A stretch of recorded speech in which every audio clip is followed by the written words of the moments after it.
Hello and welcome to the Joel versus Arthritis YouTube channel. I am Joel, and in today's video we're going to be talking about the fear of tomorrow and not being able to live in the present with your chronic disease. Guess you're trying to stay strong and fake a smile until I look away. Hello, welcome back. I'm Joel. One of the things that often comes up in conversation with patients and followers of the channel and people we have conversations with over on Twitch. Oh, and by the way, if you're not on Twitch, twitch.tv/Joel versus Arthritis, you can join the conversation live with us, play computer games with our community, escapism, all the sort of things that you might need peer support when living with chronic disease. But that aside, one of the things that comes up is that people ask me, like, how do you cope with, even when you're well, you're worried about tomorrow? And this is a really important point. I can't necessarily answer that question, but I thought it was really important that I raised awareness of that point. So this video serves two purposes. It's one, to educate people who maybe don't necessarily consider that is a big issue for us, and also to hopefully let you guys at home feel represented and seen, knowing that you're not the only one who feels like this. So people focus on our pain and fatigue and mobility and these sort of things when we live with things like arthritis, chronic illness, autoimmune disease. What people maybe don't appreciate is, even on those days when we are well, it's really difficult to not worry about tomorrow. So, is the pain going to come back? How long will this respite last? What did I do to cause this period of respite? What if, etc., etc., etc. So we can very rarely live in the present, and I'm exactly the same. I could have the best day ever, be pain free, things can feel loose. Maybe my rashes aren't so bad from my psoriasis, but it's always in the back of your head, eating away like a little worm of, like, you know, is it all going to come back tomorrow, or do I let my hopes get up? And I've been really guilty of that, of not enjoying the moment through fear of, you know, having too far to fall down. Because let's be honest, when you're in that flare cycle, you're dealing with all those things like grief and frustration and having to cancel plans. It's not a great height to fall down because you already feel like at your lowest. When you have a good day and you start remembering the things you could be doing, or the person you once was, and all that stuff that people don't consider, that we're living with this constant cycle of grief when living with chronic illness. Um you're climbing the ladder, aren't you? That's the way I explain it to people. I'm climbing the ladder, and then that fall is harder. But you really do have to try and give ourselves a break. Like I say, I'm guilty of it. I'm the worst offender for it. But in order to live in the present and enjoy the here and now, because if not, we don't get any sort of pleasurable moments. I'm thinking Christmas is coming up and New Year's and all this sort of thing, and you've got all those opportunities to make special magic moments with your family. And if you're like me, if you're flaring, you're miserable, and if you're not flaring, you're worrying about what's to come, and then that whole thing ends up passing you by. So I would say that if you're not aware of this thing and you're supporting somebody with chronic illness, it's a real big issue. Don't assume just because somebody's well today that mentally they're doing okay.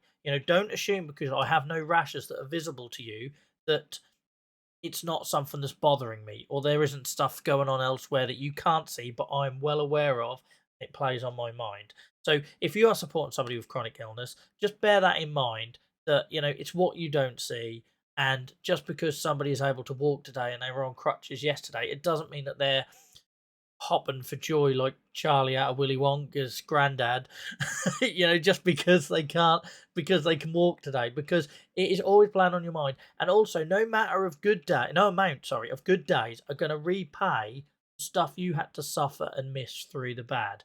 If I have a good weekend, but the week before I've had to cancel on my best mate's party, I couldn't go on that stag do, I had to let my son down when I planned to take him to the park. I couldn't carry him up the stairs and had to ask my wife to do it. All that sort of stuff doesn't get erased just because you have a couple of good days. So bear this in mind if you are supporting somebody with chronic illness. And then I suppose for you guys that are in that moment, that are living with it, like myself, I'm a huge sort of like promoter of distractions. I do a lot of stuff with pain management. I volunteer for my local pain management team as an expert by experience. And one of the things we look at is things like distractions. So for me, I create content like this. I advocate, I talk, I have discussions, I write. My way of, like, living with what I live with even on the days I can't change anything, is by doing this sort of stuff helps me maybe think, well, someone tomorrow will have a better outcome because I'm doing this today. And that's how I cope. For other people, I might be playing music, listening to music, going for walks, spending time with the kids, the dog, going to the beach, wherever your favorite place is. I would say use that sort of stuff. That's them same sort of techniques you use to cope with on the bad days can be really beneficial to be used as distraction on the good days. That might sound silly, but it's true. So for me, getting outside, being amongst nature, under the trees, across the fields, that is like my happy place. And I will use that on high pain days just as much as I will use it on the days I wake up and feel that pressure that I've got to cram everything in because I'm having a good day. And it is a real thing. I feel it. So if you feel it, I'm saying that's valid. I feel it. I totally get you. Those around you might not get it, but I get it.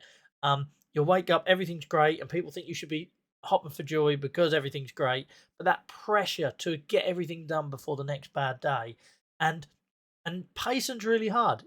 I should sit here as a pain management sort of advocate saying, you must pace, you must pace. Iron out those peaks and troughs of living with chronic disease or chronic pain. But it's really hard because you wake up and you think, right, I can finally get the housework done, or I can finally make that promise to my kids come true, or I can finally not let work down.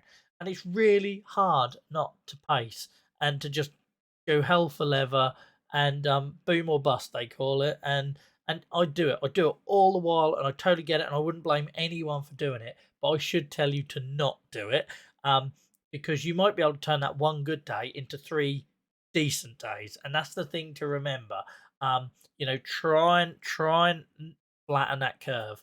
Um, so maybe write a list. Writing the list really help me when I'm struggling, same as they really help me when I'm doing well. So try and keep that routine. Have that emergency toolkit for the really bad days that you might turn to, which might be that favorite book, movie, duvet day, whatever that might look like to you.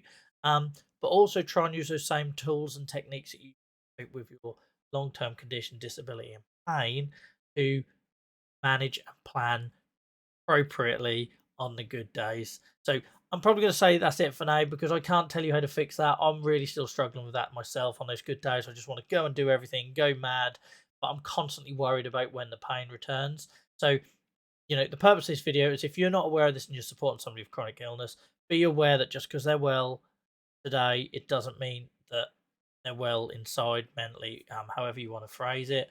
Um, and do what you can to turn that one really good day into three good days.